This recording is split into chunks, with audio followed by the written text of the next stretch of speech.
Okay. Welcome back to Midlife Mayhem. I'm Kim Branham, RMBSN, and this is my dear friend, Tim Resch. So we are here on the podcast today to talk a little bit about Tim's experience growing up. And if you heard the podcast from last week, you heard my story with losing my mother. And let me start with how Tim and I met. Funny story. Tim's got lots of funny stories. So I had a meeting at Bird and Gym and stayed a few minutes after and met Tim and Mike. And Tim was so excited to tell me about his place where we are right now. So he was like, you have to come see it. You have to come see it. So my husband was out of town and I was like, okay. Right. So this is like November. And so we got in his ATV to drive up the mountain, which is what you do every day to get up to your house at the top of a mountain. And when we started going up the mountain, I thought I was going to die. And in my mind, I was like, okay, my husband doesn't know where I am because he's out of town and he's working. I didn't get to talk to my kids to tell them where I am, and this is it. But we made it, and here we are. Well, and we don't get snow that early that much, which was interesting because normally I have tracks on the machine when I know the snow's coming, but we hadn't gotten the tracks on yet, and I knew it was going to be an exciting ride, but just go fast. Yeah, go fast. Don't slow down. Don't slow down and Don't get slow stuck. down. Oh my gosh. So we got up here, and one of the very first stories that you told me was about losing your family. Mm-hmm. And of course, I immediately teared up, and he didn't know about my situation. But when we were talking, what was it, 2 weeks ago? And we were talking about starting your podcast. Yep. And Tim asked me, well, where do I start? What do I start with? And I was like, well, you start at the beginning. And that made me think about my beginning, which really felt like going through the loss of my mom. Mm-hmm. And so we thought it might be good to talk about his story and what he went through growing up and how he's here now as Mountain Man Tim. Ta-da! Ta-da! So Tim, tell us a little bit about your beginning. Like what comes to your mind when I just say, hey, tell me about the beginning? Well, I mean, how I got here, I lost my mom. My dad and mom divorced when I was 5. And then my dad remarried when I was 9, I think, maybe 10. And then my dad and my stepmom had summer vacations. And so we always go up to Lake George, New York. And so that was kind of a cool thing. But I was kind of a wild child. You know, after my mom left, I was mad and didn't know why. But as time went by, I found out why. But then my dad and I went to Lake George with my sister and my brother Terry, my sister Vicky, my brother Terry, and that's when I saw the movie Jeremiah Johnson with my dad, and so that was in 1973. So I was 13, and after seeing the movie, I was just so blown away because I never saw mountains like that in the country. I lived in Ohio at the time, and but we'd go up to Lake George, New York for the summer vacations. And so that was cool mountains, but nothing like the Rockies. You know, the Rockies were the real deal. And so after seeing that movie, I was so moved by it. It really, I couldn't believe it. So I saw that on a Friday. And then Saturday, we drove home from Lake George. Sunday was unpack day, go to church. And then Monday was Labor Day. And so my dad was a private pilot, and he always took the family to this big Labor Day air show in Cleveland, Burke Lakefront Airport, right down where the Cleveland Browns play. And I was supposed to go, but I was hanging out with my friend, and I didn't want to go. And I said, can I just meet you at Grandma's house for dinner? Okay, so we were supposed to be at Grandma's house at 4 o'clock that afternoon. I was a 13-year-old kid. I got a ride over from there for my friend. And then when I got there, I was just all kinds of people, cars everywhere, people asking me how I felt, what was I going to do now? And I didn't know what was going on. I was like, what's going on? And then I remember my grandma was coming out of the house, and she was just wailing in tears. And my stepmom just knew it because she was there. And then they broke down. They were just freaked out. And I didn't know what was going on. So at first there was rumor, you know, it's just 30 miles from Cleveland to where we lived in Lorraine. And even back then, 73, it was telephones, but it wasn't that kind of communication. So at first it was like, my family was in the hospital. It was my grandfather, my father, my little brother. And then it was like, and my dog Purette, she was a little toy poodle. But it was like, first it was like your brother's dead, your father's okay, and your grandfather's in the hospital. Then it was like your grandfather's dead. And I just kept hearing all these different things. I just couldn't believe it. And the house was just too many people. There was just all kinds of stuff going on. And I remember that night, it happened, I guess, about 4 p.m. on a Sunday, September 3rd. And I went upstairs because it was a black and white TV, and I ended up watching it on the news that night at 11 o'clock news, and found out that my whole family was killed. And I was like, oh my God. And it was just the shock of, it didn't really hit me that night as much as the next day, because my brother and I used to always play on the corner of the house. There was a big forsythia bush. And we'd always hang out under there, and it was shady, and we'd always have our G.I. Joes and play. And I remember the next day being there and going under that bush because I had to it was just weirdness. There was too many weirdness. Everyone was just wailing, and my stepmom was beside herself. She didn't know what to do. It was just all I need. I was seeking normalcy. And so that happened on Labor Day. And then the following day, I went right to school. I think it was 8th grade. And people couldn't believe it. Like, why are you here? Why are you here? And, all that stuff is happening. I was like, man, I can't be there. It's just too weird. I have to get out of there. I remember, like, I just seeked normalcy. I just wanted normalcy. And then that few days later, I remember sitting by that bush, and I dug up one of the G.I. Joes in the dirt and started thinking, like, oh my God, I can't talk to my brother ever again. He's gone. It's like, wow. I just couldn't. That was the biggest thing. So the permanence of it all was what I couldn't get over. It's like, you never talk to him again? Really? And then and my dad had a good friend named Joe Baccia, and he came over a couple days later, and he looked at me and he goes, Tim, you won't even understand this. This is not going to hit you for a long time. I'll never forget him saying that. So then my mom my stepmom was gone. I mean, she was just out to lunch because she just was whacked. And so I was a 13-year-old kid, and I was a troublemaker. I remember I stole a car one time, and so I kind of got in some trouble. And so I had to, and my stepmom she was not there. She was just out to lunch. So I got in trouble with the cops a little bit, and then they said, well, you can go to the detention home, or you can go live with your real mom in New Hampshire, because she was married to a guy named Hank, who was my stepdad, 23-year retired Marine Corps gunnery sergeant. And I didn't want to go to jail, but I didn't want to veer on my mom either. But it was, lesser of two evils. So I chose, I think I was 14 when I ended up going up to New Hampshire. And my stepdad worked at Dartmouth College. He was a computer something or other. He ran a computer center for Dartmouth. And my mom was whatever she was. And so I lived there for my junior and senior year of high school, which was the best thing that could have happened to me, because I got to get out of all the weirdness. I could reinvent myself with all these new friends and new people. And I was pretty gregarious. And I mean, when I was younger, I was an angry kid. But what saved me, I think, was I always talked about it. I talked to people older than me. Well, what did you do in this situation? I'm trying to find every shortcut I could so I didn't go get in any more trouble, because I was sick of trouble. And I mean, trouble just finds me. So it was saving grace for me, because I was able to talk and talk and talk and talk and talk and get it out. As you didn't talk and talk and talk, I did. And it's, Here we are. Yeah, and here we are. Yeah, really. So that was pretty cool. And then my stepdad said, you're going to college. And I was like, I was a wild guy, long hair. He goes, that's going to change. I remember saying that when I got off the plane. And so junior, senior year of high school, I got accepted at University of New Hampshire in the forestry program, because I wanted to be in the mountains. I wanted to be in the woods. And I made it 3 semesters. And so my third semester, I was awarded an academic suspension from college because I was playing too much ping pong, drinking too much beer, wild child. But I love how you say that. You were awarded. Yeah. It's a prestigious award.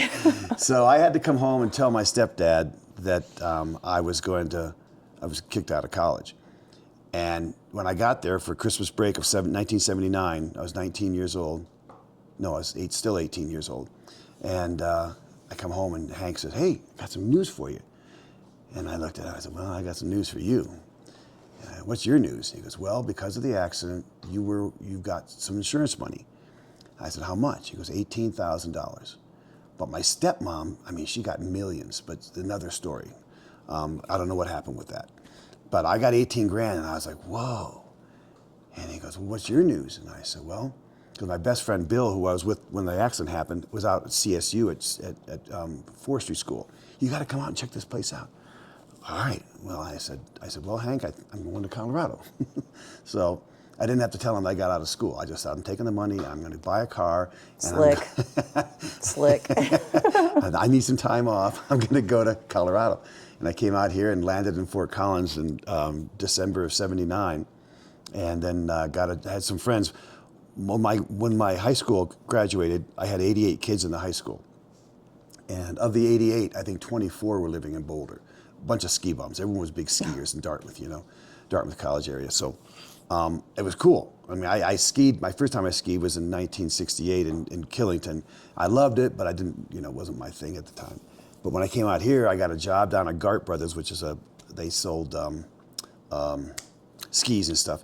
So I got to Eldora, started skiing, and then got a job at Celestial Seasonings, which is the tea company in Boulder. And then they had job attached layouts every summer because the tea business, Lipton, I made the biggest iced tea business. Celestial didn't have it, so they'd give us job attached layouts. And so I had a good friend that had horses, and he let me borrow his horses. We rode by this cabin in 1985. It was just a foundation, and I got the guy that owned it sold it to me 18 years later.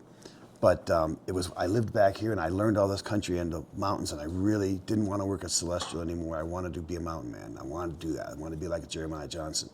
So I told my wife, Carol, I got married, another story, but told my wife, Carol, that I really didn't want to do this. I really wanted to go to Montana to be an outfitter. And she kind of hemmed and hawed and didn't really know much. And then my best friend, Dennis, was the guy that let me borrow those horses. And I rode this horse for like 3 years, learning all the country around here. And so I was just falling in love with it. And then one day Dennis came over to the house and knocked on my door. And I said, hey, Dennis, come on in. What's up? Hey, Tim, is Carol here? I said, yeah, why? He goes, Tim, I'm in love with her. And I'm like, what? I'm married to her. And she was sitting on the couch. I said, Carol, what's going on? She wouldn't say anything. It's like, oh, man. All right, Dennis, come outside. And after my family being killed, I loved being in love. I was only 20, at that time I was 26 or 27. But after that happening, it's just like nothing was going to rack my brain. I was just like, honey, if you're not happy with me, go get happy. I got to be happy. And I said, Dennis, outside. I said, you're my best friend. Because of you, I learned all this country on horseback, and I really don't want to work in a factory. I want to go to Montana and go to outfitter school. I said, you're the head mechanic for US West in Denver. I said, will you get me 400 tires for my truck and give me that horse? I'll go to Montana. You guys can do what you want to do. I'm out of here. So I traded my wife for 4 tires and a horse and went to Montana. That was the second story I heard from Tim. Yes. So it goes and goes and goes and goes. There's so many things. But yeah, that's that for now. I mean, that's how it kind of got going. And then, I've been doing it since 27. Well, I started when I was 22 around here, but then now I'm 65.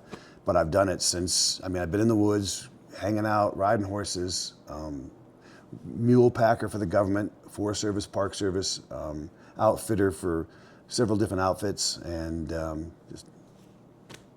this is it. Here you are. Yeah, here we are. Yeah, and I wish we were going to record this outside with the beautiful aspen. It is so gorgeous up here at his property. It's just beautiful. But it's, what'd you say, 37 degrees right now? 37 degrees right now. It's raining. It's snowing on top right now. He's got the fireplace going. Mo's over here doing schoolwork at his countertop. Totally. Mo said, shh. But, how this ties into midlife, and I think the reason I love doing this podcast so much, this is episode 6, and it's that it kind of can be whatever it is, And I think what I love so much about having you involved in this part of my midlife is that I'm constantly reminded of the fact that God provides the family that you need, even if it's not blood. And so me worried about my survival coming up to Tim's cabin was such a huge blessing. And he and Stephen are best buds now. And I mean, you're part of our family.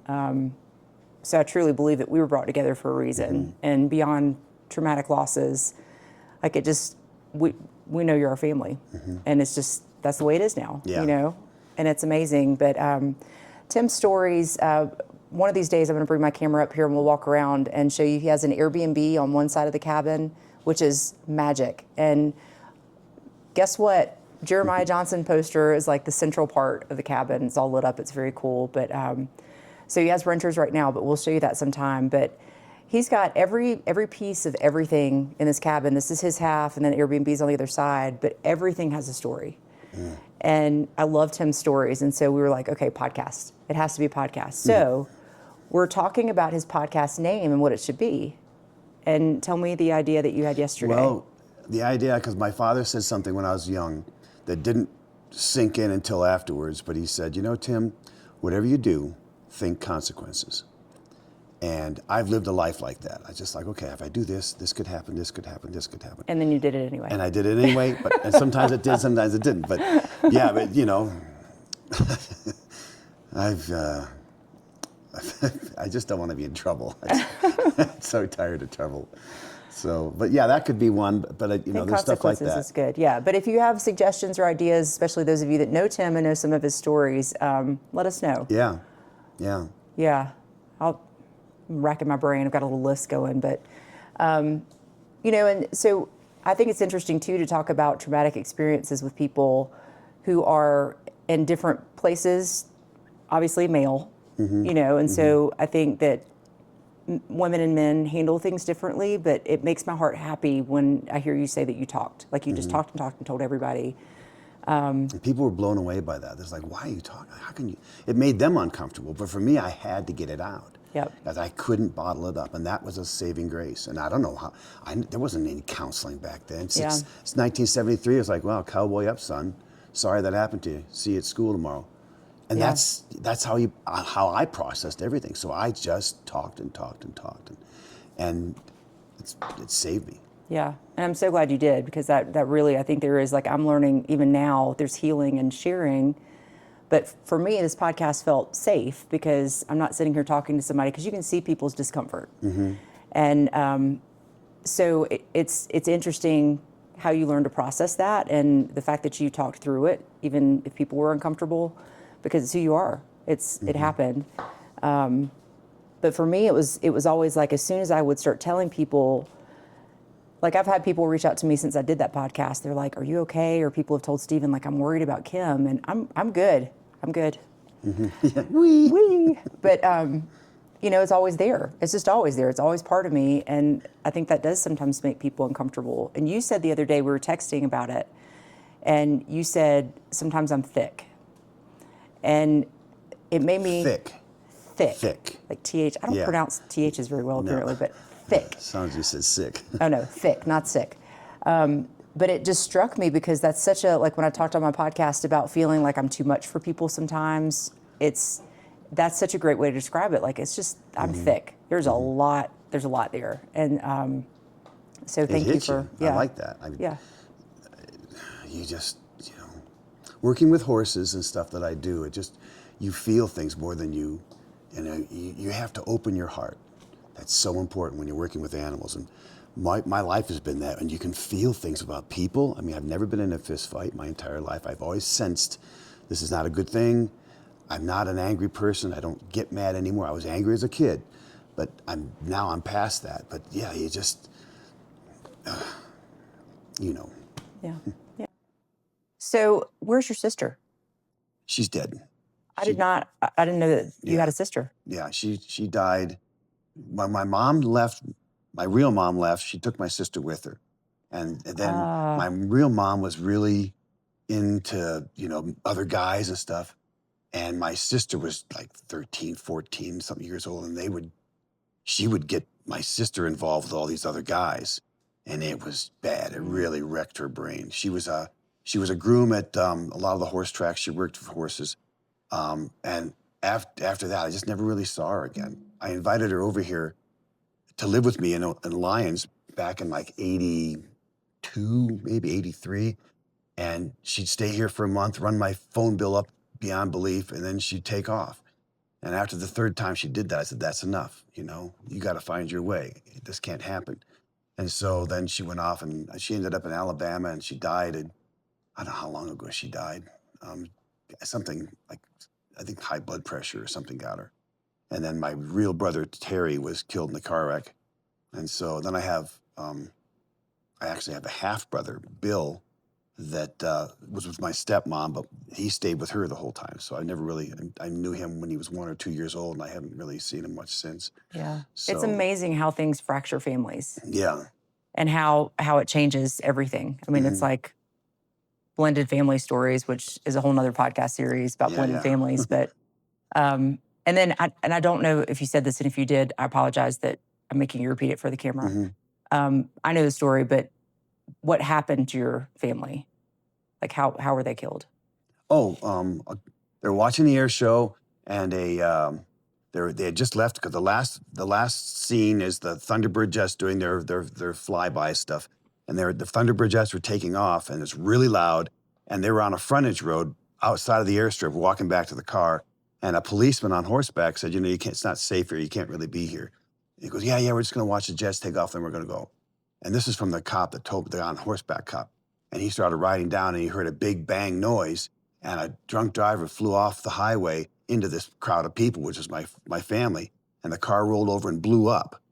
And then my brother was blown apart. I mean, his head was cut off by a telephone pole. My grandfather lost his arm and his leg, and my grandfather lost his hand and his foot. My dad blew off his arm and his leg. And the cop ran back to my father and looked at the mayhem and looked at my dad. My dad said, oh, God, save me. Tim. And then they were gone. Yeah, I didn't know that. It was fast. It was fast. But yeah, I mean, we sued the Cleveland Plain Dealer newspaper because that's how my stepmom got all that money, because they had a photograph of my brother's head on the highway. And it was just gruesome. You know, yeah. One of those things. So, but I didn't have to see any of it. I just was told about all this stuff. But it was instant. You know, they were blown up. So. I didn't know that part. Yeah. Yeah, I got the newspaper. I'll show you. Wow. Yeah. So that's that. But it was just so. What do you do? You know, you can't. It's over. Yeah. It's done. Now what are you going to do? You know. That was my saving grace in my life. It's like, okay, Tim, that happened. Now what are you going to do? Now what? And that's what I've lived my life with. You know, when I get into living in the mountains and doing this stuff, every day it's a life and death. You never know what's going to happen. So I'm not the kind of guy that panics. I look at the situation. Okay, how much time do we have? What do we have to work with? And how are we going to get out of this? Yeah. Well, and one of my favorite things about you is that like you live every day to the fullest. Like you make every day to the fullest. Yeah, and just enjoy it. It's hard sometimes, or it's been hard for me. And I don't know if it's a woman thing, but like sometimes when I get sad or if I start thinking about things, instead of thinking about the blessings that I have and, you know, enjoying those and living each day up, it's like I just go inward and I just like, I start hiding from people. I start, you know, I retract from my friends. I retract from my family. And defense. But you inspire me every day when it's just the way you look at life. And I love it because it really makes me remember like this. I mean, my family, my husband, my kids at home. And it's amazing. And it's so important. But my gosh, thank you for sharing your story. Yeah. And that's heavy. Yeah. Here we are. And here we are. The best thing on this earth to spend is time. And then when I graduated high school, we were given a little space that we could put anything we wanted for our senior graduation picture. And I put a little saying, and I've lived by it my whole life, which is, one thing you always know is you never know. And I learned that real quick. Yeah. And you said something yesterday. I typed it in my phone. I can't remember what it was. It was that monumental. It should be a t-shirt though. But you said something about like, you never know how you're going to impact people. Yeah. Or you never know how you're going to touch people. You never know how you're going to touch people. And you live that. I mean, and take every opportunity to You're just Find open. joy. Yep. Find joy in everything. Yep. We're not here that long. Yep. You know, 30,000 days is 82.1 years of life. Can I have 30,000 days? You're going to have like 60,000 days. I know. But wouldn't that be something? I mean, it's just like, so you got to make the best. I mean, find a way to enjoy being alive because it's just so short. Mm-hmm. Yep. I love you. Thank you for being part of our family. High five. Yay. That's a fist bump. I know. But thank you for joining us. And we will keep you posted on Tim's podcast that this may be somehow we can like make this the first episode if you want. You don't have to, but his stories are amazing. Some are, you know, just really deep like this. And some of them are absolutely hilarious that my kids have heard and their jaw hit the floor like that really happened. Like Mo could never get over the selling your wife for 4 tires and a horse. That was really funny. Oh, Mo. So we'll be back next week. I'll be back next week, and we'll definitely have Tim in some future episodes and on social media, on Instagram, Facebook, TikTok, YouTube, all of the outlets. We'll post some of Tim's home here that he shares with his renters, which if you come to Estes Park, look up the Airbnb. I'll put the link in the show notes. It is the most magical place, and it is definitely off the grid. Off the grid. Tim greets everybody and builds a fire for them and tells stories. And it's such a magical place, which I love hearing that too, that you were talking about, just like seeing the Rockies on the movie, Jeremiah Johnson. And now here you are, Mountain Man Tim. This is it. Yeah, love it. Yay. So next week, I have my very dear friend, Bridget. I'm interviewing her. She is a grief counselor. She has a specialty in trauma and nature therapy, which is amazing. You're going to love it. I've already done it. It's really weird. I did hers. I did hers the other day because she lives part-time in Texas too. But it's going to be so good. So this one will be this Wednesday. Bridget will be next Wednesday. And hope you guys will come back and join us. Take care. That's it.